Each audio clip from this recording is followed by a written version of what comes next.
देखें सामने बाबा के चित्र को और महसूस करें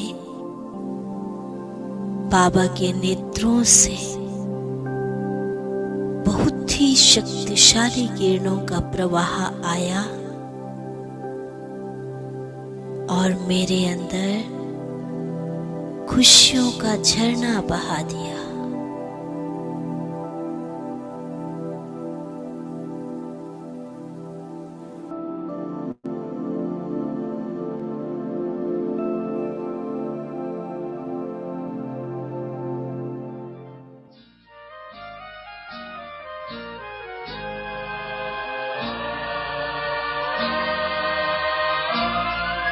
भगीरथ बने अपने ही भोलेपन में, भगवान आए तुम्हारे ही तन में।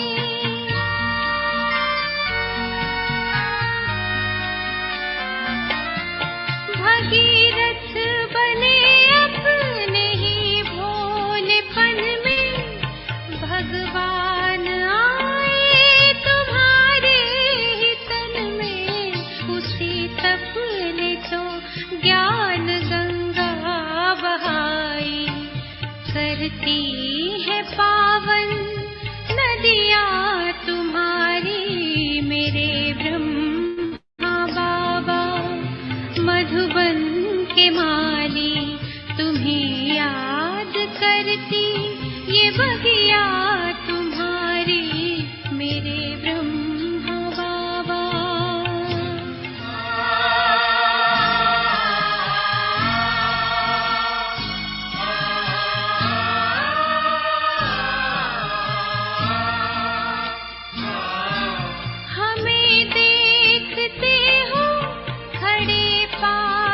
कब से अव्यक्त होते भी हो साथ सबके।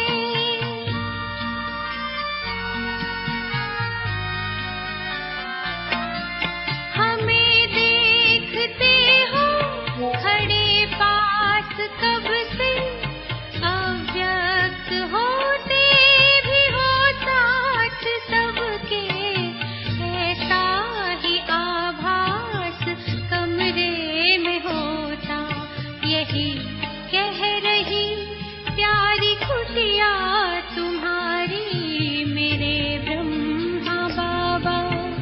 मधुबन के माली तुम्हें याद करती ये बगिया तुम्हारी मेरे ब्रह्मा बाबा।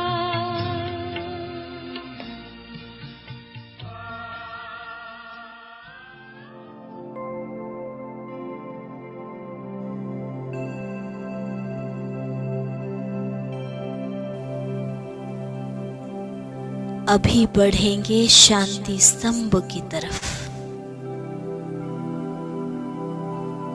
जिसके लिए बाबा के महावाक्य हैं।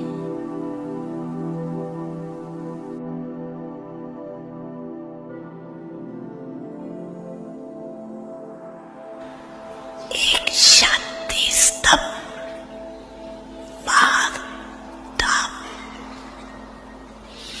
शक्तिशाली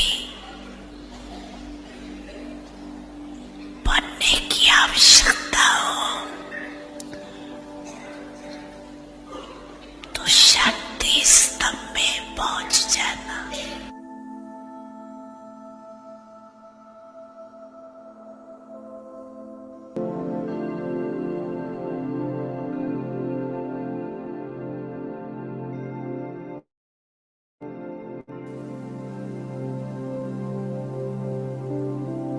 ये शांति स्तंभ प्रतीक है ब्रह्मा बाबा की पवित्रता का, उनकी संपूर्ण स्टेज का, उनकी शक्तिशाली अवस्था का।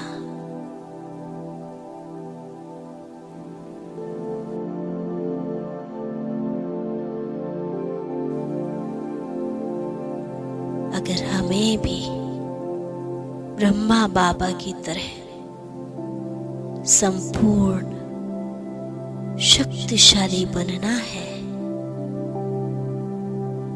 तो याद करें उनकी लास्ट स्टेज को। बाबा को जब भी कोई देखता तो पाता सदा ही एक की याद में मग्न, इस दुनिया से उपराम,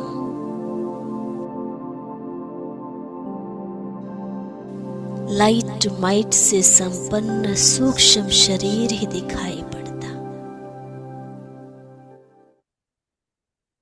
ओम शांति। बाबा के मीठे मीठे प्यारे प्यारे रूहानी परिवार को ओम शांति। ओम शांति जी। ओम शांति जी। सभी को भाई जी वरदान करें। वहाँ से इतने दिन गायब रहे। भाई जी बस थोड़ा युगल की तबीयत ठीक नहीं है, हॉस्पिटल में एडमिट थे, तो ठीक है। आज ही घर पर आए। हाँ जी, वो बस चलो ऐसा ही उनका चल रहा है अभी। चलो, उनकी भी सेवा करो। वरदान करते हैं भाई जी। करो।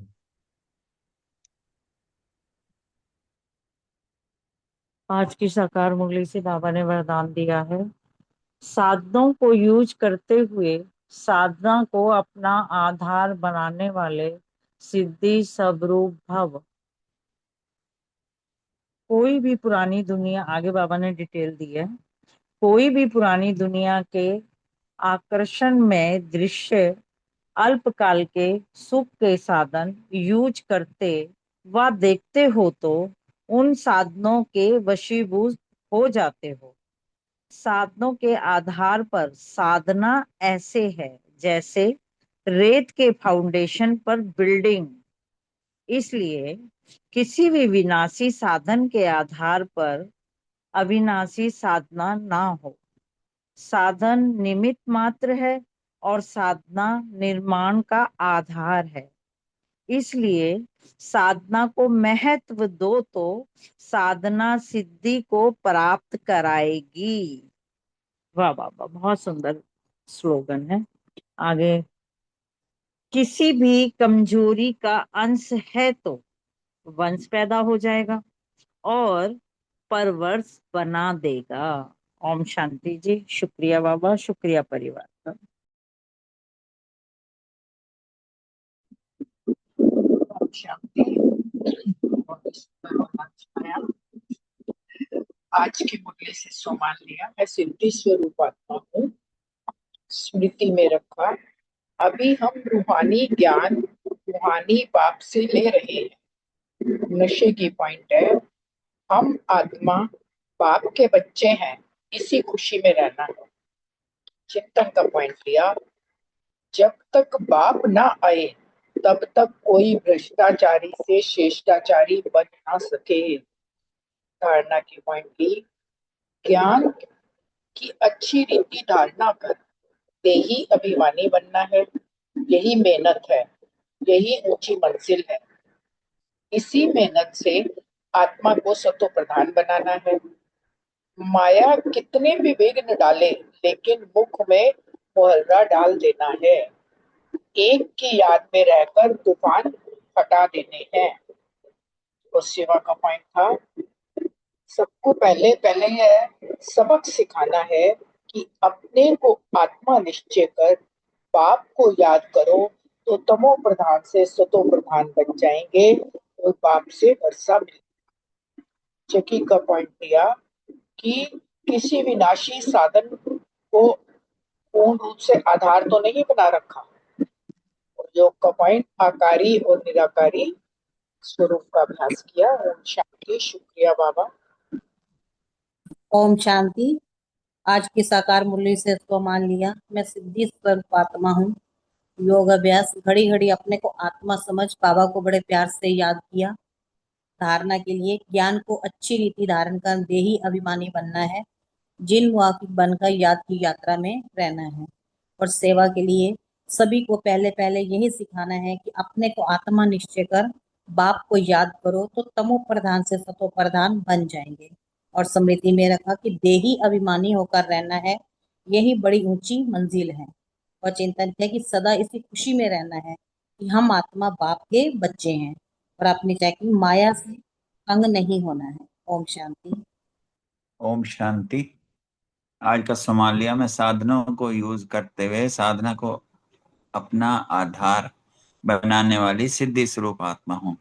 याद के लिए एक की याद में रहेंगे तो तूफान उठेंगे, ऊंचे से ऊंचे बाप को याद करना है और जिन्न बनकर बार बार बुद्धि ऊपर आने जाने में बिजी रहे।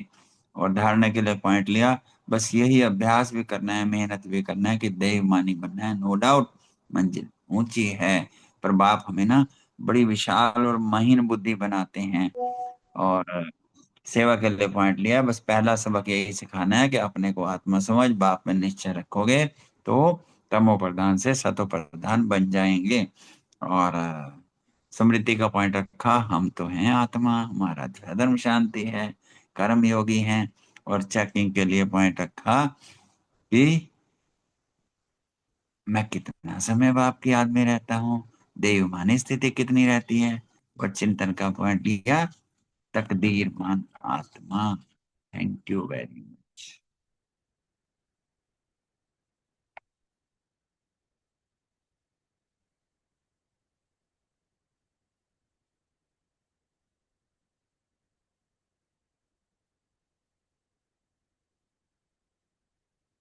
ओम शांति। सभी के साकार मुरली के पॉइंट्स हो गए हो तो 1 मिनट बाबा को याद करके अव्यक्त मुरली लेते हैं।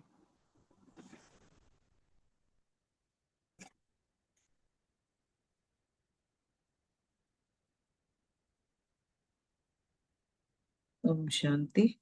आज 25/3/90 के बाबा के महावाक्य थोड़ा सा शॉर्ट में लेते हैं, जिसकी हेडिंग है सर्व अनुभूतियों की प्राप्ति का आधार पवित्रता। मुरली बहुत सुंदर है।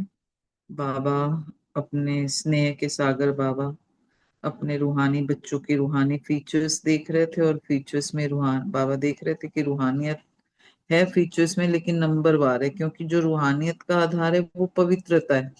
और संकल्प, बोल और कर्म में जितनी जितनी पवित्रता की धारणा है उतनी ही रूहानियत की झलक दिखाई देती है। और निरंतर अतीन्द्रिय सुख और स्वीट साइलेंस का आधार भी पवित्रता है, और जो पवित्रता की चमक है वो स्वतः ही चेहरे पर दिखाई देती है। तो बाबा ने यही बताया कि पवित्रता सिर्फ ब्रह्मचर्य को नहीं कहा जाता, लेकिन सदा ब्रह्मचरी और सदा ब्रह्मचारी, अर्थात ब्रह्मा बाप के आचरण पर हर कदम में चलने वाले। तो बाबा ने देखा कि ब्रह्मचारी बनना मुश्किल नहीं है, लेकिन मन वाणी कर्म के कदम में ब्रह्मचारी हो तो इस पर चेक करने की आवश्यकता है। और जो ब्रह्मचारी है ना, तो उनका जो चेहरा और चलन ना सदा अंतर्मुखी भी होएगा और अतीन्द्रिय सुख का अनुभवी भी होएगा और कराएगा भी। फिर बाबा ने बताया कि साइंस के साधन और ब्राह्मण जीवन में है ज्ञान के साधन। तो जो ब्रह्मचारी आत्मा है ना, साइंस के साधन और ज्ञान के साधन के आधार पर सुखी नहीं होते, लेकिन जो साधनों को ना अपनी साधना के स्वरूप में कार्य में लाते हैं। तो बाबा ने यही बताया कि जब हम ज्ञान में चलते हैं तो पहले पहले बहुत अतीन्द्रिय सुख होता है, उत्साह रहता है, क्योंकि तब उस समय मैं और बाबा और कुछ हमें नहीं दिखाई देता। लेकिन 5-10 साल के अंदर ना कभी कैसे अनुभव करने लगते हैं। क्यों? उसका रीजन बाबा ने यही बताया कि साधना की स्थिति में रह के साधनों को कार्य में नहीं लगाते, और कोई ना कोई आधार को अपनी उन्नति का आधार बना लेते हैं। तो जब वो आधार हिल जाता है तो उमंग उत्साह भी हिल जाता है, और फिर जो आधार जिसको बनाया होता है उसको ही फाउंडेशन बना लेते हैं, तो बाबा बीच में से निकल जाता है। तो बाबा ने कहा साधन और साधना और साधन का बैलेंस रखना है। साधनों की तरफ बुद्धि जाएगी तो साधना की तरफ बुद्धि कम जाएगी। और साधना अर्थात शक्तिशाली याद, निरंतर बाप के साथ दिल का संबंध होए। और मन, बुद्धि, दिल और शरीर जो चारों ही है ना, बाप के साथ साथ समान स्थिति में रहेंगे, तब इसको यथार्थ साधना कहेंगे। फिर बाबा ने बताया कि साधना वाले का जो आधार है ना वो बाप ही होता है, और जहाँ बाप है तो वहां बच्चे सदा उड़ती कला में रहते हैं। और जो साधना बाप के साथ है तो उसके लिए संगम युग पर हमें सब अनुभव ही है कि नया नया ही अनुभव होता है। हर घड़ी में, हर संकल्प में हमें नवीनता होती है, क्योंकि हम उड़ती कला में रहते हैं और हमें हर समय प्राप्तियां ही प्राप्तियां होती है। फिर बाबा ने इस वर्ष ना 4 प्रकार की सेवा के लिए अंडरलाइन करने को कहा। तो 4 प्रकार की सेवा में जैसे पहले तो स्व की सेवा, दूसरी विश्व की सेवा, तीसरी मनसा सेवा। तो बाबा ने कहा एक तो होती है वाणी की सेवा, दूसरी होती है मनसा सेवा, और चौथी है यज्ञ सेवा।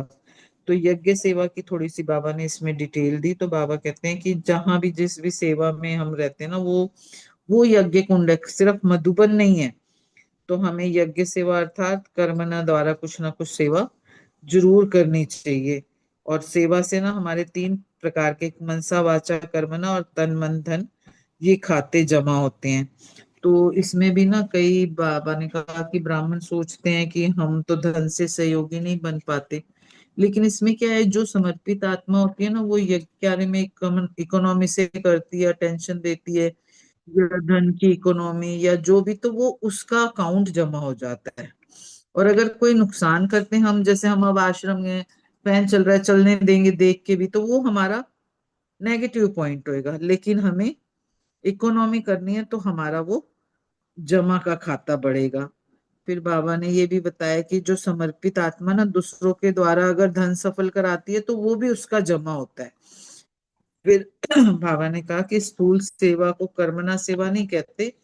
कर्मना अर्थात संगठन में संबंध संपर्क में आना, और यही कर्म के खाते में जमा हो जाता है। तो बाबा कह रहे हैं कि 3 प्रकार के खाते और चारों प्रकार की सेवा साथ साथ करते रहो, तो बैलेंस तब जमा होएगा, और बैलेंस नहीं होएगा तो उमंग उत्साह भी नीचे ऊपर होता रहेगा।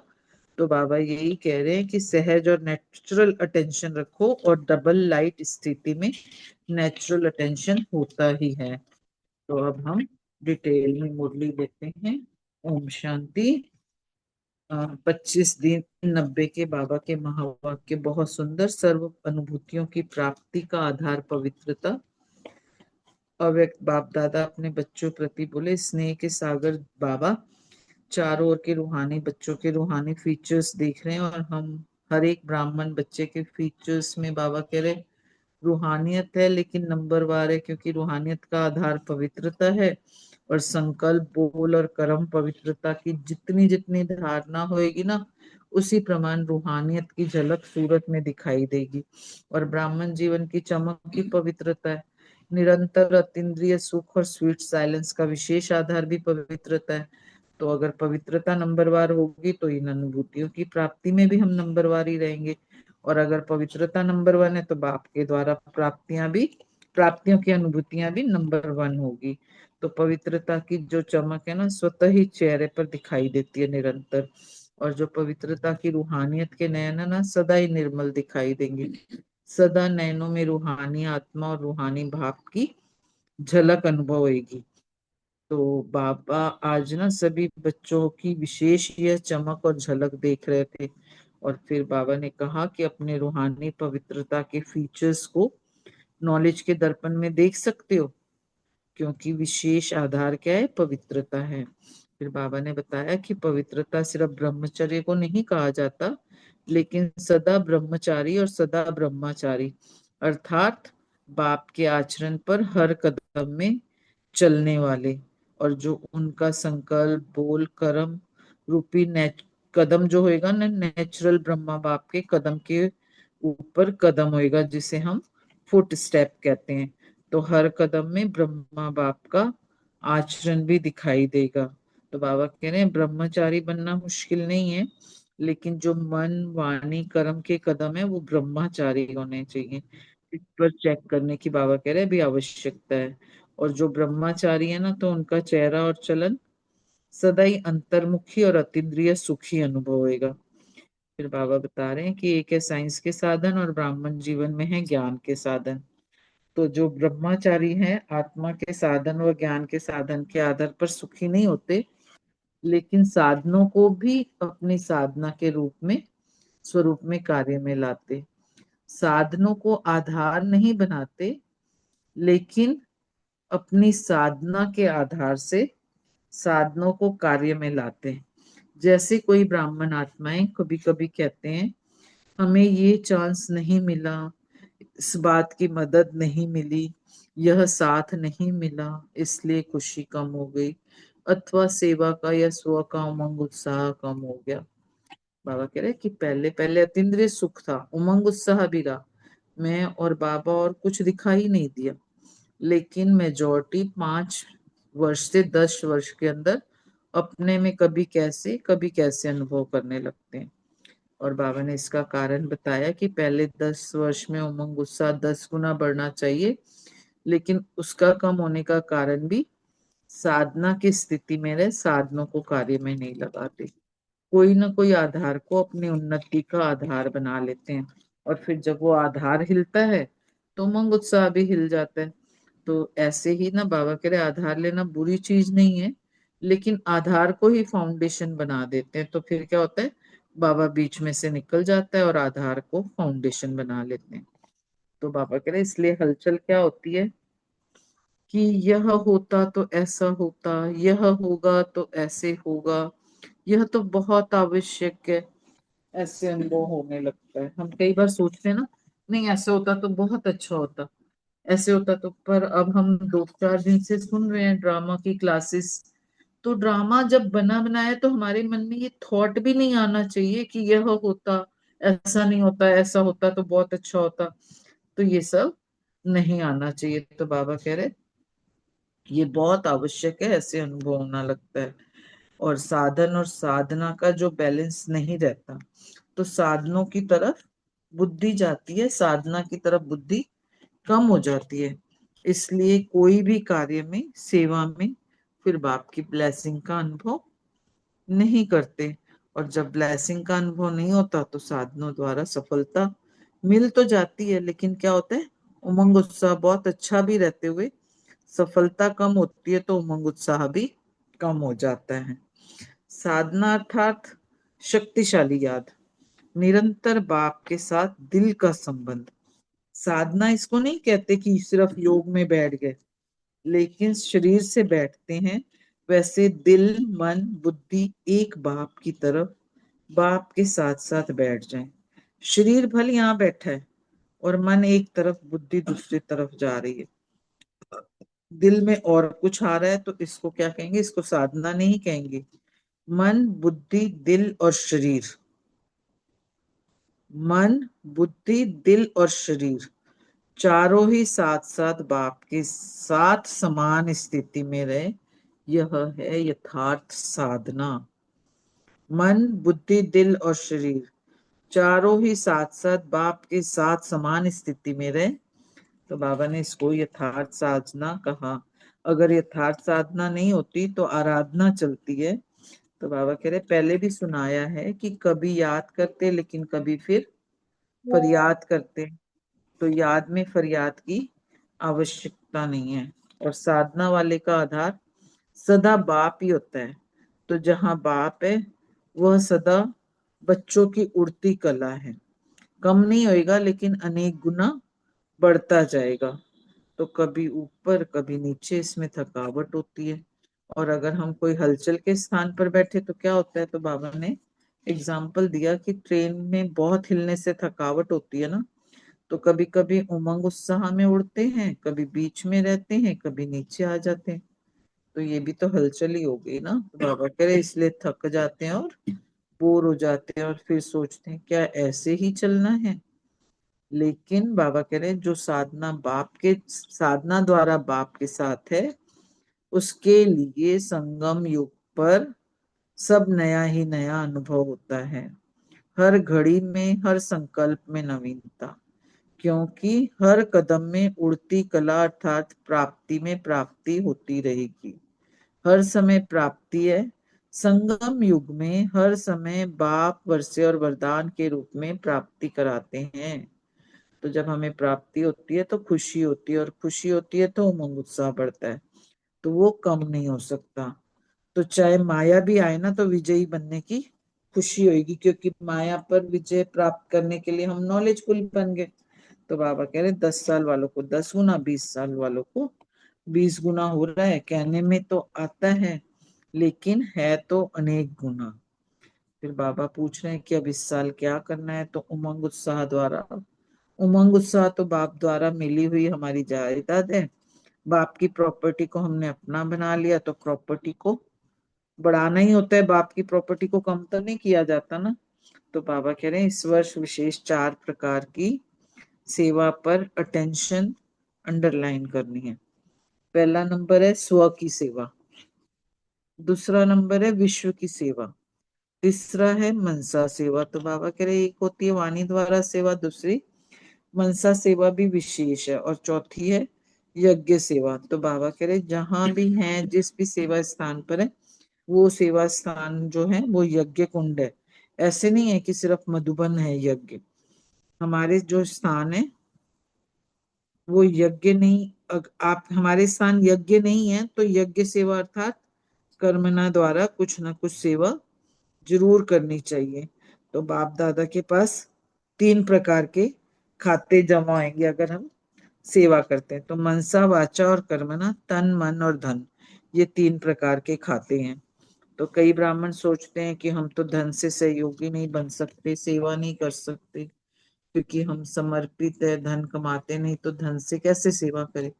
तो बाबा कह रहे हैं लेकिन समर्पित आत्मा भी ना अगर यज्ञ के कार्य में इकोनॉमी करती है अपने अटेंशन से, जैसे धन की इकोनॉमी की, तो जो वो इकोनॉमी वाला धन है ना वो हमारे नाम से जमा होता है, और ये सूक्ष्म खाता है। अगर कोई नुकसान करता है तो खाते में बोझ जमा होता है, और इकोनॉमी करते हैं तो उसका धन के खाते में जमा होता है। तो बाबा कह रहे हैं कि यज्ञ का एक एक कण मोहर के समान है। इसलिए यज्ञ की दिल से सेवा करनी है, दिखावे से इकोनॉमी नहीं करनी। अगर हम दिल से करते हैं तो हमारी मोहरें इकट्ठी होती रहती हैं। फिर बाबा दूसरी बात बता रहे हैं कि अगर समर्पित आत्मा सेवा द्वारा दूसरे के धन को भी सफल कराती है तो उसमें भी उसका शेयर जमा होता है। जैसे हमने हमारे साथ कोई चल पड़ा ज्ञान में और हमने उससे सेवा करा दी धन की, तो वो हमारा भी खाता जमा होएगा। इसलिए सभी का 3 प्रकार का खाता है, और तीनों खातों की परसेंटेज अच्छी होनी चाहिए, क्योंकि हम हैं तो क्योंकि कोई समझते हैं हम तो वाचा सेवा में बहुत बिजी रहते हैं, हमारी ड्यूटी वाचा की है, मनसा और कर्मना में परसेंटेज कम होती है। तो बाबा कह रहे ये बहाना नहीं चलेगा। जब वाणी के द्वारा सेवा करते हो तो मनसा और वाचा की इकट्ठी सेवा करो तो रिजल्ट अच्छी होगी। और बाबा कह रहे मनसा और वाचा की इकट्ठी सेवा हो सकती है क्योंकि वाचा सहज है, मनसा में अटेंशन की बात है। बाबा कह रहे वाचा का तो जमा हो जाता है लेकिन मनसा का खाता खाली रह जाता है। और वाचा में तो बाप से भी हम होशियार बाबा कह रहे हो गए हैं, क्योंकि आजकल जो छोटे छोटे लोग बच्चे हैं ना, दादियों से भी ज्यादा अच्छे भाषण करते हैं क्योंकि न्यू ब्लड है। तो बाबा कह रहे भले आगे जाओ तो बाप दादा खुश होते हैं लेकिन मनसा का खाता खाली रह जाएगा, क्योंकि हर खाते की 100 मार्क्स है। तो सिर्फ स्थूल सेवा को कर्मना सेवा नहीं कहते। तो बाबा कह रहे हैं कर्मना अर्थात संगठन में संबंध संपर्क में आना, यह कर्म के खाते में जमा हो जाता है। तो कईयों के तीनों खाते में बहुत फर्क है और वे खुश होते रहते हैं, कहते हैं हम बहुत सेवा कर रहे हैं, बहुत अच्छे हैं। खुश भले रहो लेकिन खाता कभी भी खाली नहीं रहना चाहिए, क्योंकि बाप दादा तो बच्चों के स्नेही हैं। फिर ऐसा उलहना ना देना कि हमको इशारा नहीं दिया गया कि यह भी होता है। तो उस समय बाबा ये पॉइंट याद कराएगा। बाबा कह रहे टीवी में चित्र सामने आ जाएगा, इसलिए इस वर्ष सेवा भले बहुत करो लेकिन तीनों प्रकार के खाते और चारों प्रकार की सेवा साथ साथ करो। तो 3 प्रकार के खाते बाबा ने बताए, मनसा वाचा कर्मणा, तन मन धन। और 4 प्रकार की सेवा बताई बाबा ने, स्व की सेवा, विश्व की सेवा, मनसा सेवा और यज्ञ सेवा।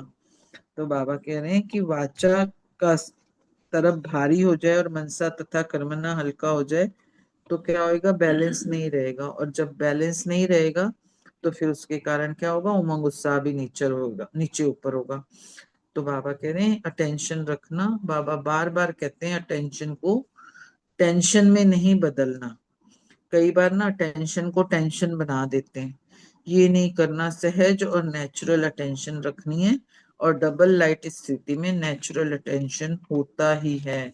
अच्छा, ओम शांति। हम सभी रूहानी बच्चों की रूहानी बाप दादा को दिल व जान सिक व प्रेम से नमस्ते नमस्ते नमस्ते। अभी 1 मिनट बाबा को याद करते हैं और प्रश्नोत्तर लेंगे।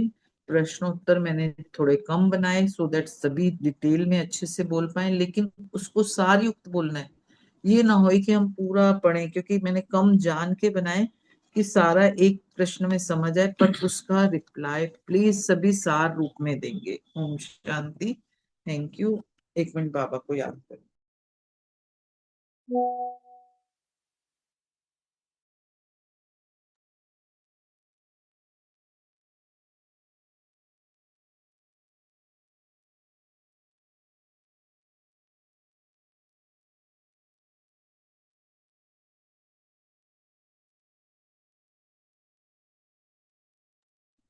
ओम शांति। पहला प्रश्न अशोक भाई, विनीता बहन, कविता बहन के लिए।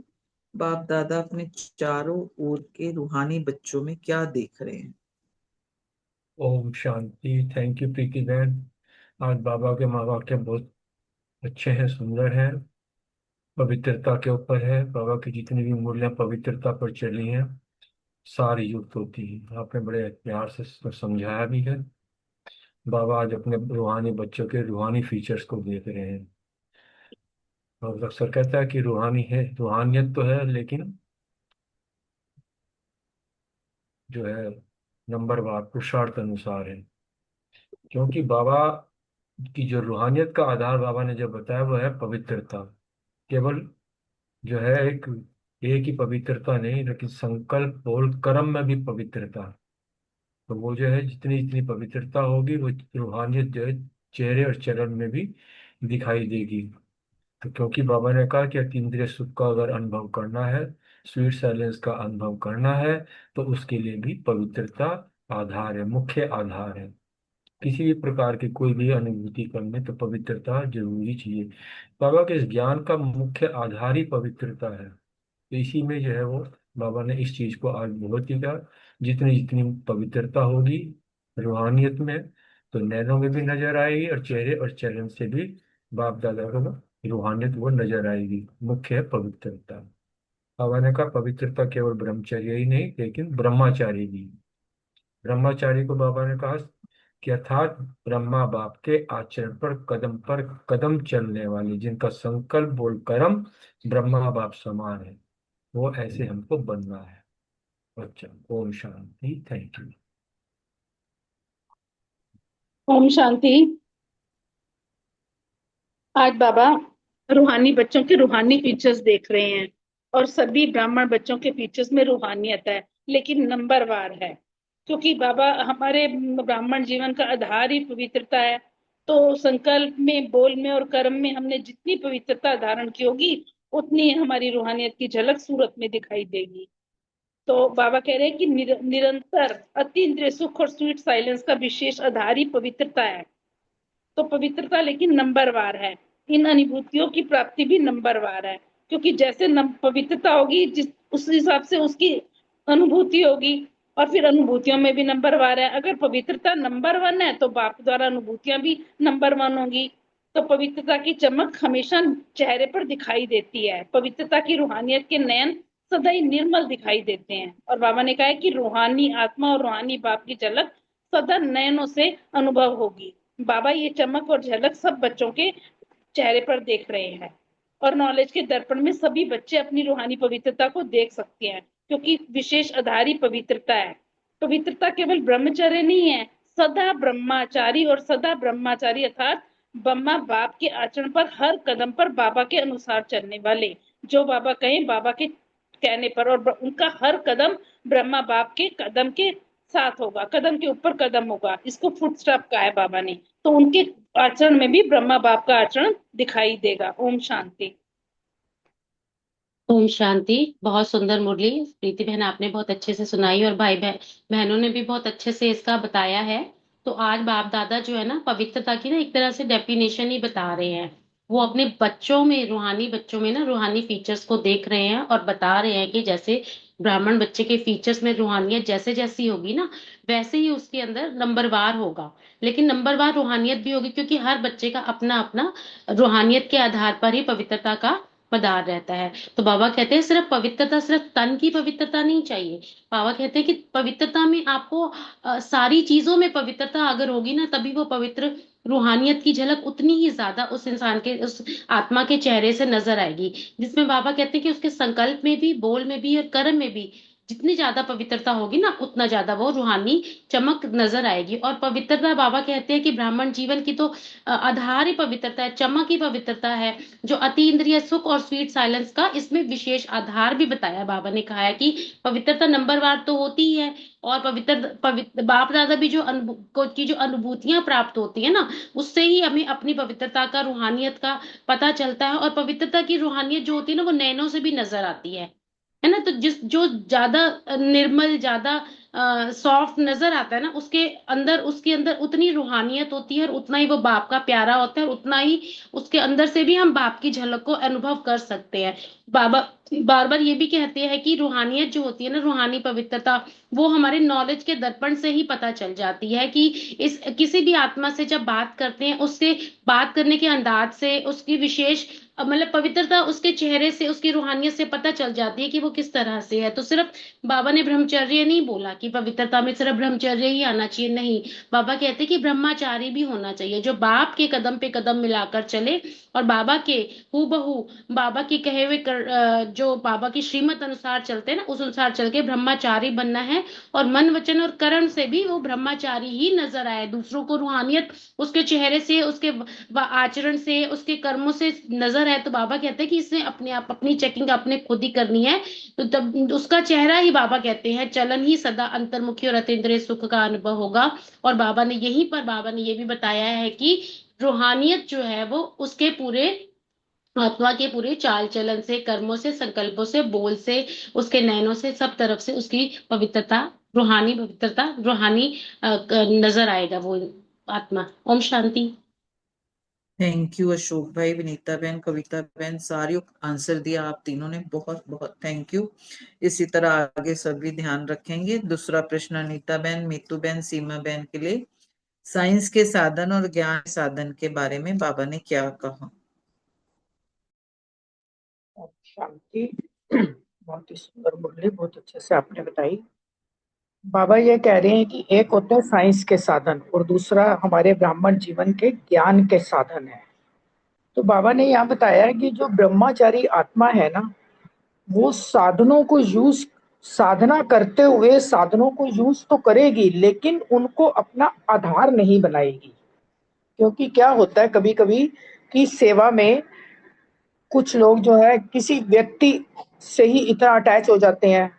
कुछ लोग की सेवा के लिए, मैं जाने के लिए कार नहीं है तो मैं नहीं जाऊंगी, या बहुत सी, मतलब जैसे हम देखें, हम कुछ लोगों का ये होता है कि कमेंट्री नहीं चलती तो हम योग नहीं कर सकते, एसी नहीं चल रहा तो मैं गर्मी में नहीं बैठ सकती। तो बहुत सी बातें हैं बाबा जो हमें बताते रहते हैं समय समय पर। तो साधना जो है, बाबा कहता है बिना किसी आधार के होनी चाहिए। क्योंकि साधना का क्या मतलब है कि बाबा ने हमें बताया है कि कोई भी आधार, जो साधन तुम्हें मिले हैं उनको यूज करना है, उनका सुख लेना है, लेकिन ऐसा ना हो कि उनके बिना मेरी साधना में रुकावट आ जाए। तो ऐसा नहीं करना। अब देखो, हमारी दादियों ने तो बिना साधनों के सब कुछ किया। बस में जाते थे, जगदीश भाई साइकिल में जाते थे, पहनने को उनके पास दो ही साड़ियां होती थी, कपड़े भी नहीं होते थे, फिर भी कितनी सेवा करी, कितनी उमंग उत्साह में रह के खुशी में सेवा करी। लेकिन यहाँ पे बाबा ने ये भी कहा कि कुछ लोग कहते हैं कि पहले जब हम ज्ञान में आए थे तो बड़ा उमंग उत्साह था, लेकिन धीरे धीरे कम होने लगा। क्योंकि साधनों को जो ना, साधना की स्थिति में नहीं रहकर अपने योग को और सेवा को आधार बनाया, साधनों को कार्य में लगाते रहे, अपनी उन्नति का आधार साधनों को बना लिया। जबकि साधना जो है हमारी, सीधा बाबा से हमारा कनेक्शन होना चाहिए। जब हमने बाबा से वायदा किया है कि बाबा यहाँ बिठाओगे, जहाँ जैसा कराओगे हम वो करेंगे, तो हमें उसी बात को याद रख के अपनी साधना को आगे बढ़ाना है। ओम शांति। शुक्रिया बाबा।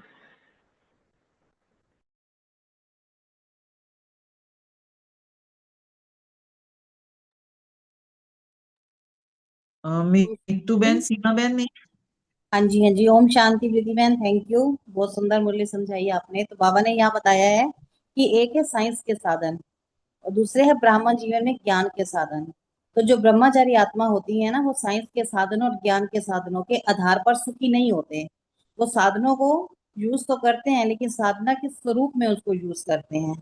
तो हमें साधना को अपना आधार, साधनों को अपना आधार नहीं बनाना। तो साधना की स्थिति में रहकर साधनों को कार्य में लगाना है। जब किसी को अपनी उन्नति का हम आधार बना लेते हैं, और जब वो आधार हिलता है तो फिर उमंग उत्साह भी हमारा हिल जाता है। बाबा ने कहा है कि आधार तो लेना बुरी चीज नहीं है, लेकिन उसको अपना फाउंडेशन नहीं बनाना है। ओम शांति। Thank you.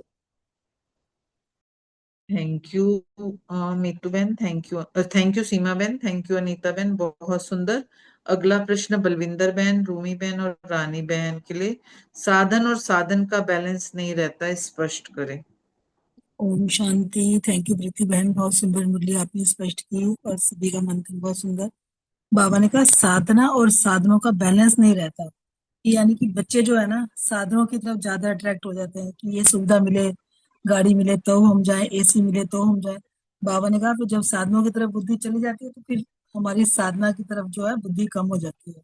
तो फिर हम क्या करते हैं कि जब कोई भी कार्य करते हैं, सेवा करते हैं, तो फिर हमें बाप की जो ब्लेसिंग है उसके बच्चे अनुभव नहीं कर पाते। जब अनुभव नहीं करेंगे तो फिर कारण क्या होगा, सफलता तो मिल जाएगी, उमंग उत्साह अच्छा रहता है, लेकिन कभी कभी क्या होता है उमंग उत्साह कम भी हो जाता है, सफलता कम भी होती है। साधना मतलब कि हमें जो है बाबा की याद निरंतर अपने मन में रखनी है, बाबा का हाथ और साथ सदा ही महसूस करना है। ये नहीं कि सिर्फ आंखें बंद करके योग में बैठ गए, है ना, और बुद्धि हमारी कहीं कहीं जा रही है। नहीं, हमारा बाबा ने बोला दिल मन बुद्धि सिर्फ एक बाप की तरफ, क्योंकि हम जब सर्व संबंध बाबा से जोड़े हैं हमने, तो हमारा मन बुद्धि सब एक तरफ चलना चाहिए। जहाँ हम बैठे हैं हमारा मन भी बाबा की तरफ, बुद्धि भी बाबा की तरफ। ये नहीं कि कहीं कहीं और जा रहे हैं, इसको साधना नहीं कहते। बाबा ने कहा कि मन बुद्धि और दिल शरीर चारों ही जो है ना बाबा के साथ जुड़े होने चाहिए, एक समान स्थिति रहनी चाहिए। इसको ही बाबा ने बोला हमारी साधना यथार्थ होगी। बाबा ने कहा अगर यथार्थ साधना नहीं होगी तो फिर कुछ ना कुछ प्रार्थना चलती रहती है, फिर याद नहीं करते, फिर कुछ ना कुछ शिकायत फरियाद करते रहते हैं। बाबा ने कहा जो साधना वाले का आधार सिर्फ बाप होता है, क्योंकि हमारा योगी जीवन है, तपस्वी जीवन है, ब्राह्मण जीवन है, और सदा हम बाबा जैसे उड़ती कला में रहेंगे तब जब हम सिर्फ बाबा की याद में रहेंगे। अगर हम साधनों की तरफ अट्रैक्ट होंगे तो फिर क्या है, कभी कभी हलचल भी होगी तो थकावट भी होगी। तो इसलिए बाबा ने बोला कि हमें साधनों का यूज भल करना है, पर हमारी साधना में कोई कमी नहीं आनी चाहिए। ओम शांति। ओम शांति। थैंक यू प्रीति बहन, बहुत सुंदर क्वेश्चन। ये तो आज की साकार मुरली के वरदान से ही मैच करता। पापा ने इसमें यही कहा कि साधना का अर्थ है मेरे निरंतर शक्तिशाली बाबा के साथ याद, माना मन बुद्धि दिल और शरीर चारों ही समान स्थिति में हो। बाबा ने ये साधना की डेफिनेशन बताई। तो उसमें इन्होंने कहा कि साधना का आधार जो है ना साधनों के आधार पर नहीं हो। साधन है तो उसको बाबा ने कहा भले यूज करो, लेकिन हमें उनके साथ अटैच नहीं होना कि मेरा इसके बिना, तो जैसे कोई भी चीज होती है ना, हम कहते हैं कि मेरा तो इसके बिना गुजारा ही नहीं चल सकता, मैं तो कोई काम इसके बिना कर ही नहीं सकती। तो वो है उसके साथ अटैचमेंट, क्योंकि जहाँ अटैचमेंट होगी तो वहां क्या होगा, मेरी साधना खत्म हो जाएगी। जहाँ साधना है को ज्यादा महत्व देंगे, माना बाबा की याद चली गई। तो हमें बाबा इसमें मेन यही हमसे समझाने चाह रहे थे कि साधन में मेरी फाउंडेशन ना हो। फाउंडेशन क्या है, साधना। तो साधना तो साधन तो देखो थो क्षण भंगुर है ना, आज है कल नहीं है, लेकिन साधना तो क्या है, वो मेरा बहुत काल की है। तो हमें उसको महत्व देना है। बच्चों जो है वो साधनों की साधन की तरफ आकर्षित हो जाते हैं, तो हमने उसकी तरफ आकर्षित नहीं होना है। वो क्षण भंगुर की खुशी देते हैं और इससे क्या है, मुझे परमानेंट सिद्धि मिलती है। तो बाबा की याद में ही रहना है। शुक्रिया बाबा, बहुत बहुत शुक्रिया। Thank you. ओम शांति जी। बहुत सुंदर मुरली। बाबा यहाँ हमें साधन और साधना में बैलेंस रखना समझा रहे हैं, और प्रीति बहन ने तो बहुत अच्छे से समझाते समझाते ये मुरली हम लोगों को समझाई है। शुक्रिया मेरे बाबा का, और दोनों बहनों ने भी बहुत अच्छे से क्लियर किया। बाबा हमें हर मुरली में, हर रोज तकरीबन, साकार मुरली हो गई, अव्यक्त मुरली हो गई, हमें आत्मा का पाठ पढ़ा रहे हैं कि बेटा अगर अपने आप को, बच्चों अगर तुमने अपने आप को आत्मा समझ लिया, शरीर नहीं समझा, तो शरीर को कुछ जरूरत नहीं है मुझसे योग लगाते वक्त। और योग में बैठना है तो वो हमें नहीं देखना है कि साइलेंस में योग करना नहीं आता, या कमेंट्री से, या गीतों के ऊपर, या ऐसे या वैसे नहीं। बाबा यही तो हमें बैलेंस करना सिखा रहे हैं। आत्मा का पाठ किस लिए पढ़ा रहे हैं? आत्मा को क्या, ना सर्दी लगती ना गर्मी लगती, आत्मा को ना हवाई जहाज चाहिए, ना ट्रेन चाहिए, ना गाड़ी चाहिए, ना बस चाहिए, कुछ नहीं चाहिए उसे। तो हम एक सेकंड में बाबा के पास मिलन मनाने परम धाम पहुंच जाते हैं। बाबा से हम मिलन, जहां मर्जी मनसा सेवा के लिए हम पहुंच जाते हैं। जब इतनी समझानियां बाप ने हमें दे दी, इतना कुछ सिखा दिया, तो ये बैलेंस रखना के साधन और साधना में कितना दूर है हम सबसे। हम क्यों नहीं रख पाएंगे इसमें बैलेंस? जरूर रख पाएंगे, क्योंकि हमें कभी भी, ये सच बात है कि सेंटर पे भी ये देखा जाता है कि हाई एसी नहीं चल रहे, बड़ी गर्मी है, नहीं कर सकती मैं गर्मी में, मैं गर्मी में घर से बाहर नहीं निकल सकती, मैं नहीं आ सकती, मैं नहीं जा सकती। या बिल्कुल ठीक बहनें बता रही हैं पीछे भी, और अभी नीचे भी आएगा मुरली में, कि भाई हमें कार गाड़ी नहीं मिली, या वो बहन जाएगी तो मैं भी जाऊंगी, या ऐसा कुछ या वैसा कुछ। यहाँ अगर हमारे दिल में हमने अपने आप को आत्मा समझा है, और बाप की याद में है हम, तन मन बुद्धि दिल दिमाग हमारा सब कुछ बाप के से हम माला बन गए हैं। अंदर एक बाप की माला चलती रहती है, चलती रहती है। कौन किसने हमें अपना बच्चा बनाया, कौन हमारा परमपिता परमात्मा है? तो हमें किसी साधन की जरूरत नहीं है। आत्मा बन बाप से योग लगाते रहेंगे और साधना अपनी करते रहेंगे। ओम शांति जी। शुक्रिया बाबा का, शुक्रिया परिवार का। थैंक यू बलविंदर बहन, रोनी बहन, रानी बहन, बहुत सुंदर। अगला प्रश्न रजनी बहन, रेणु बहन, आशना बहन के लिए। आप कोई भी हलचल के स्थान पर बैठो तो क्या होगा?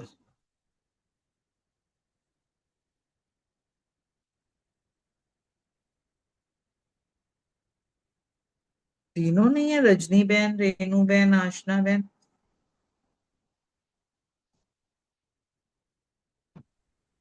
हाँ जी, चलिए। ओम शांति। मैं बोलूं? हाँ अ, जी, हाँ जी, बिल्कुल आज की बोलिए। मुरली में जैसे आशना, आशना आप शुरू करो, पहले बोलो। कोई बात नहीं, आप आप बोलो बोल लो दीदी। रजनी बहन, आपका नाम पहले आप बोलो, हाँ सो जी। दैट ना जैसे जैसे नाम है वैसे चलता रहेगा। अच्छा, अच्छा। तो हलचल नहीं आना है, लाइन में चलना है, आगे पीछे नहीं करना है। अभी क्या बाबा भी हमें यही अभी सिखाते हैं ना, आप सब कुछ एक्यूरेट करना है। जी जी। पीछे आप आवाज नहीं आ रही अच्छे से? जो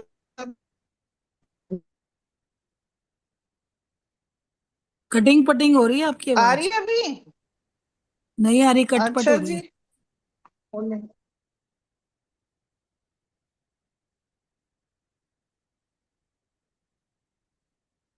उनके सेट होते तक और कोई बोल ले, रेनू बहन, आशना बहन। अब आ रही है? हाँ जी, हाँ जी, अब आ रही है।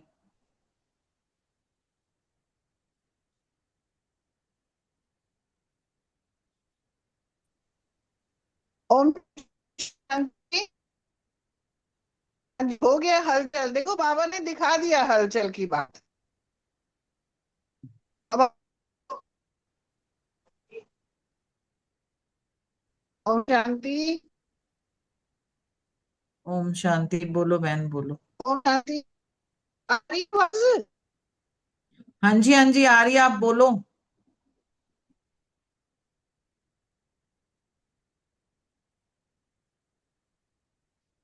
ओम शांति तो आपकी अच्छी आवाज आती है, फिर नहीं आती। रेणु बहन बोल देगी। हाँ रेणु बहन, आप बोलो तब तक। हाँ जी, ओम शांति जी। आज बाबा ने कहा कि आज बाप दादा अपने रूहानी बच्चों के रूहानी फीचर्स देख रहे हैं। और फिर बाबा ने ये भी बताया, सारी मुरली इसी पर है, कि साधना वालों का आधार सदा बाप ही होता है, और जहाँ बाप है वहां सदा ही बच्चों की उड़ती कला है। कभी ऊपर नीचे या इसमें, कभी ऊपर कभी नीचे, इसमें थकावट होती है। फिर बाबा ने कहा आप भी कोई हलचल के स्थान पर बैठो तो क्या होगा। फिर बाबा ने एक ट्रेन का एग्जाम्पल दिया कि जैसे ट्रेन में बहुत हिलने से थकावट होती है, कभी उमंग उत्साह में उड़ते हो, कभी नीचे आते हो, कभी बीच में रहते हो, तो हलचल हो जाती है, इसलिए या तो थक जाते हैं या फिर बोर हो जाते हैं, और फिर सोचते हैं कि क्या ऐसे ही चलना है। फिर बाबा कहते हैं लेकिन जो साधना द्वारा बाप के साथ है उसके लिए संगम युग पर सब नया ही नया अनुभव होता है, और हर घड़ी में, हर संकल्प में नवीनता होती है, क्योंकि हर कदम में उड़ती कला रहती है, और हर समय प्राप्ति ही प्राप्ति का अनुभव होता है, और हर समय बाप, वर्षे और वरदान के रूप में भी प्राप्ति मिलती है। और फिर बाबा ने कहा कि प्राप्ति होने से खुशी भी होती है, और खुशी में उमंग उत्साह भी बढ़ता रहता है, और कभी कम भी नहीं होता उमंग उत्साह। चाहे माया भी आए तो भी विजयी बनने की खुशी होती है, क्योंकि माया पर विजय प्राप्त करने के नॉलेजफुल बन गए हो। तो सदा उमंग उत्साह को बढ़ाते चलो, और खुशियों के गीत गाते चलो, और उड़ते रहो व उड़ाते रहो, और साधना और साधनों का बैलेंस बनाकर चलते चलो। Thank you. Om Shanti. Thank you Renu बहन। रजनी बहन, अगर टीचर आप हलचल पे आ चलोगे गई। तो बोलो। हाँ, मेरी लाइट अब आ रही है आवाज। हाँ जी, हाँ जी। हाँ, वो लाइट चली गई थी ना तो फिर कनेक्शन हो गया। हलचल यहाँ हो गई खूब सारी।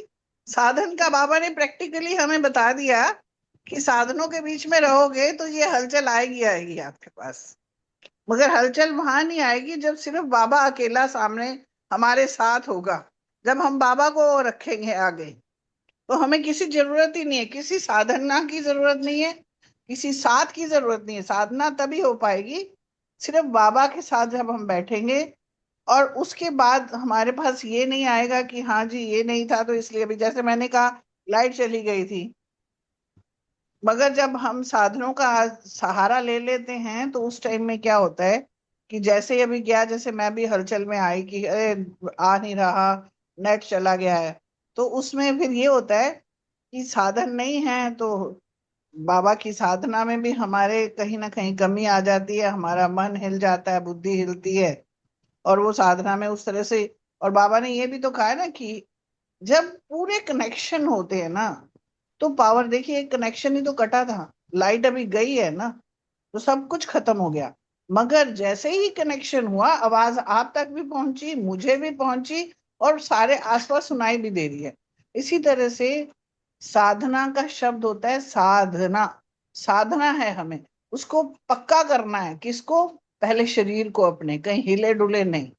इसके बाद बाबा ने कहा दिल में, दिल में मेरा दिल आराम के अलावा और कोई होना ही नहीं चाहिए। मन में सिर्फ मन मना भाव होना चाहिए, मेरा बाबा और मैं, और कोई होना ही नहीं चाहिए। और बुद्धि हर बार बाबा कहता है क्लियर होनी चाहिए। दिव्य बुद्धि क्लियर जब होती है तो उसमें बाबा का, हमारा साधना इतनी पक्की कनेक्शन हो जाता है, चाहे कुछ भी हो जाए तो उसके साथ हमारा कनेक्शन इतना पक्का है कि हलचल में आते नहीं है। अब बार बार जैसे बाबा ने अभी ट्रेन का भी बोल दिया, हिलते हैं ना, कभी इधर हो रहे हैं कभी उधर हो रहे हैं, तो इतना थक जाते हैं। हालांकि हम थोड़े कुछ कर रहे हैं ना, चले लेटे हुए हैं बैठे हुए हैं, मगर जैसे उतरते हैं ट्रेन से, हाय बहुत थक गए हैं, घर जाके रेस्ट करेंगे, ये सभी को अनुभव होता है ना। तो ऐसे ही यही है कि कभी हम चले जाते हैं सूक्ष्म बदन में, फिर वहां से हिल गए, नहीं नहीं चलो अब शांति धाम में चलते हैं, नहीं नहीं अब फिर नीचे आ जाते हैं, नहीं नहीं ये काम कर लेते हैं। तो ये हमें थकावट दे देती है, हलचल ये इसको ही कहते हैं। मगर अगर हम उसके साथ, एक मेरा बाबा मेरे साथ है, मेरे आगे आगे साथ में उसको जब रखते हैं तो वो साधना बाबा चाहता है कि वैसे उसको साधना कहेंगे। उसको हम उसके साथ जब मिल जाएंगे तो फिर हलचल नहीं होगी। वो स्थिति कैसी भी हो, कैसा भी वातावरण है, कैसा स्थान है, कैसी वाणी है, वो हम पे इफेक्ट नहीं करती। क्यों? क्योंकि वो मेरा पालनहार, मेरा पिता, हर वक्त मेरे साथ है। मैं आत्मा और वो परमात्मा जब इकट्ठे बैठते हैं तो हमें किसी और चीज की जरूरत ही नहीं पड़ती है। Om Shanti. Thank sorry you भाई, रजनी। डिस्टर्ब हो गए आप सारे। नहीं नहीं, थैंक यू रजनी बहन, थैंक यू रेणु बहन, बहुत सुंदर। अगला प्रश्न से सुरेश माता जी नहीं है, रितु बहन के लिए। इस आशना वर्ष बहन, आशना बहन है ना, शायद आशना बोलेगी शायद। नहीं है। आशना है? नहीं है? नहीं है। अच्छा अच्छा अच्छा, ठीक है ठीक रितु बहन के लिए अगला प्रश्न, हम्म, इस वर्ष कितने प्रकार की सेवा पर अटेंशन अंडरलाइन करने के लिए बाबा ने कहा है? हाँ जी। ओम शांति। वो सुंदर मुरली आज की आपने बहुत अच्छे से समझाई। थैंक यू प्रीति बहन। तो बाबा कह रहे हैं कि विशेष 4 प्रकार की सेवा पर बाबा कह रहे हैं अटेंशन दो और अंडरलाइन करना है। वो कौन सी है? पहली है स्वयं की सेवा। पहले अपना देखना है कि भाई हम कितनी सेवा करते हैं, शरीर को ठीक रखना है, कितनी कितनी बार मुरली पढ़ते हैं, ये सेवा की सेवा। दूसरी विश्व की सेवा, फिर सारे संसार को जो हम प्रकाश देते हैं। और तीसरा मनसा सेवा। और इसके साथ साथ वाणी की बताई बाबा ने, और मनसा सेवा भी। लेकिन चौथी है यज्ञ सेवा। यज्ञ सेवा हम कितनी करते हैं? तो बाबा कह रहे हैं जहां भी हो, जिस भी सेवा स्थान पर हो, वैसा सेवा स्थान यज्ञ कुंड है। चाहे हम अपने घर में भी रहते हैं, वो भी तो सेवा स्थान ही है ना। तो बाबा कह रहे हैं ऐसे नहीं कि सिर्फ मधुबनी यज्ञ है, नहीं। जो आपके स्थान है यज्ञ नहीं है वो बेशक, लेकिन बाबा कह रहे हैं यज्ञ अर्थात कर्मणा द्वारा। यज्ञ सेवा क्या है? कर्मणा द्वारा कुछ ना कुछ सेवा जरूर करनी चाहिए। बाबा कह रहे हैं कि बाप दादा के पास जो है सेवा के 3 प्रकार के जो खाते हैं, वो सबके जमा है बाबा के पास, सब बच्चों के। मनसा वाचा कर्मणा और तन मन धन, ये तीनों खाते ब्रह्म बाबा के पास जमा है सबके। तो बाबा कह रहे हैं कि कई ब्राह्मण सोचते हैं कि हम तो धन से सहयोगी नहीं बन सकते, सेवा नहीं कर सकते हैं, क्योंकि हम तो समर्पण है, धन कमाते नहीं, ऐसे कुछ कहते हैं बाबा को। लेकिन बाबा कह रहे हैं लेकिन समर्पित आत्मा अगर यज्ञ के कार्य में इकोनॉमी करती है, अपने अटेंशन से धन की इकोनॉमी करती है, तो वो इकोनॉमी वाला धन जो है अपने नाम से जमा होता है, उसकी वो जमा हो जाता है। ये सूक्ष्म खाता है बाबा कह रहे। अगर कोई नुकसान भी होता है तो उसके खाते में बहुत जमा हो जाता है। तो इकोनॉमी करते तो उसका धन के खाते में जमा होता है। तो यज्ञ का एक एक कर्ण जो बताया बाबा ने मोहर के समान है। यदि यज्ञ दिल से, दिखावे से नहीं, दिल से अगर इकोनॉमी करते हैं तो उसकी मोहर इकट्ठी रहती है। बाबा कह रहे उसकी मोहर इकट्ठी रहती है, इसलिए हर एक कण जो है मोहर के समान है इकोनॉमी करने से यज्ञ। ओम शांति। शुक्रिया। थैंक यू रितु बहन, बहुत सुंदर। अगला प्रश्न विजय भाई और रमनी भाई के लिए, दूसरी बात कौन सी बोली बाबा ने?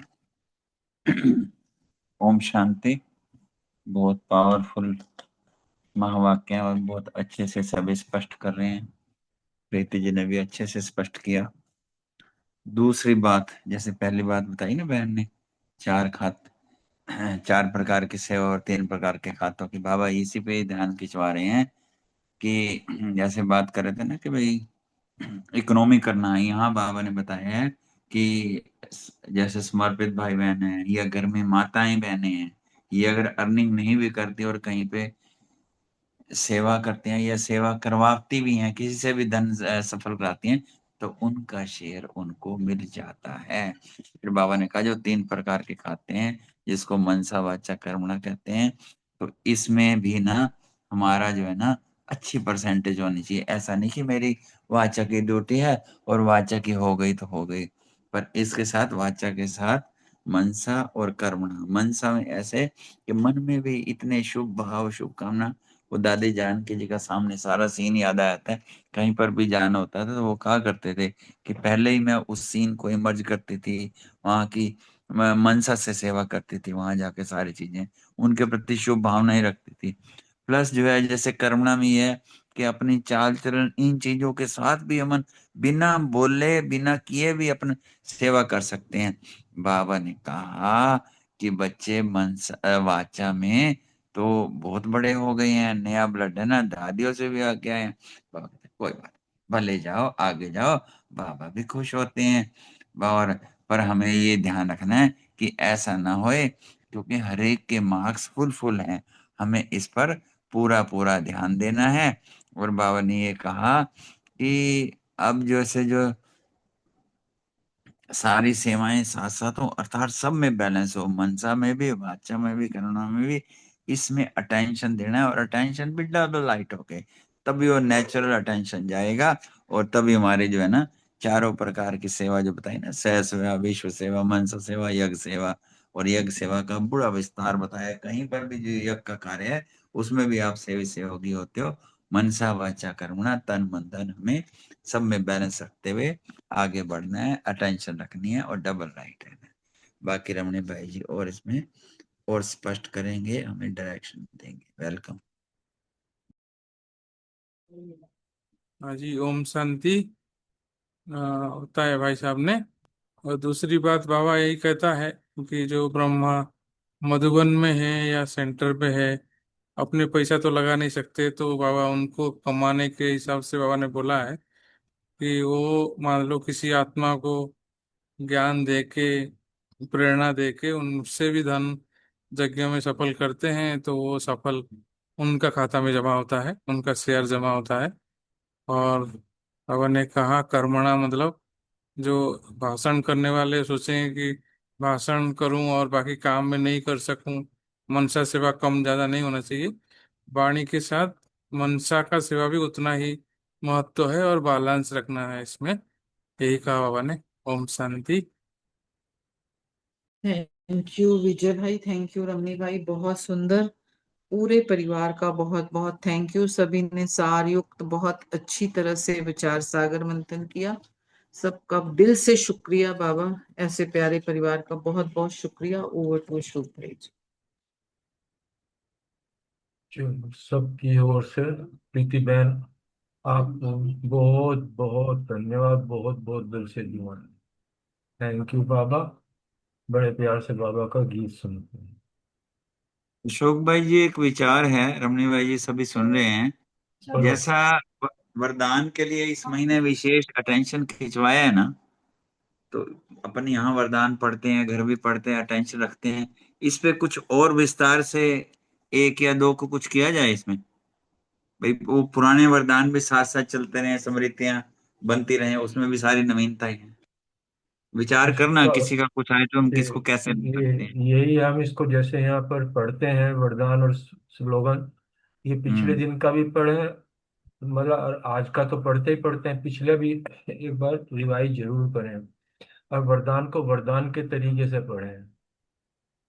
पर मेरे ख्याल तो ना पढ़े नहीं, बहुत हो गई पढ़ने वाली बात। पढ़ने अनुभव, वाला हाँ। चलो रूटीन का रोज का पढ़ रहे हैं, पढ़े। हाँ, बिना पढ़े अब स्मृतियों में आ जानी चाहिए ना चीजें। हूबहू सही शब्द है। नहीं भी हो गया तो उससे भाव भावना हाँ, भी वो आए तो हमारा बड़ा एडिशन करेगा इसमें। नहीं सही कह रहे हैं आप। तो ये अभी हमें हम्म। अपने अभ्यास में लाना है, खाली पढ़ना नहीं, मतलब ये कि इसकी डिटेल पढ़ानी है, समझानी है। डिटेल तो सब समझे हुए हैं, सिर्फ उसका जो है कि अनुभव के साथ उसको सुनाना है, अगर सुनाना भी है तो। और हाँ पिछला भी मतलब इसमें, पिछला। हाँ इसमें हम ना सभी को वेलकम करते हैं। तो एक बार तो इसके ऐसे ले सकते हैं कि मतलब फर्स्ट वीक का ले लो या 1 से 5 तक का ले लो, कल इसको ना सब अच्छे से रिवाइज करके पढ़ के अनुभव करके कुछ कुछ पॉइंट जैसे साकार मुरली में बताते हैं, चाहे वो नहीं भी आगे पीछे होते कोई बात नहीं, तो उसमें इनको लें। ऐसे करके ना हम 4-5 दिन में 20 तक पहुंच जाएंगे। क्योंकि ये इसमें सम्मान भी समाया है, नवीनता भी समाई है, गाइडेंस भी समाया है।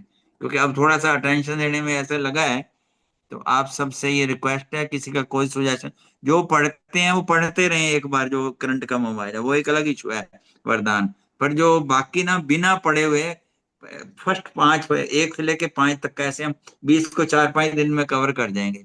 मेरे ख्याल ध्यान देंगे ना।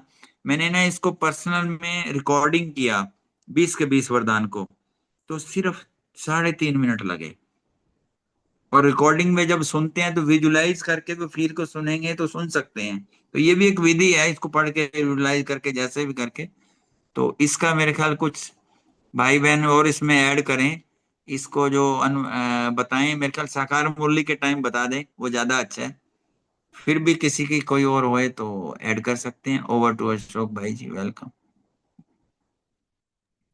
चलो सभी भाई बहन अपने अपने जो है सुझाव हमको देंगे, उसी पे फिर विचार विमर्श कर लेंगे। Thank you Baba.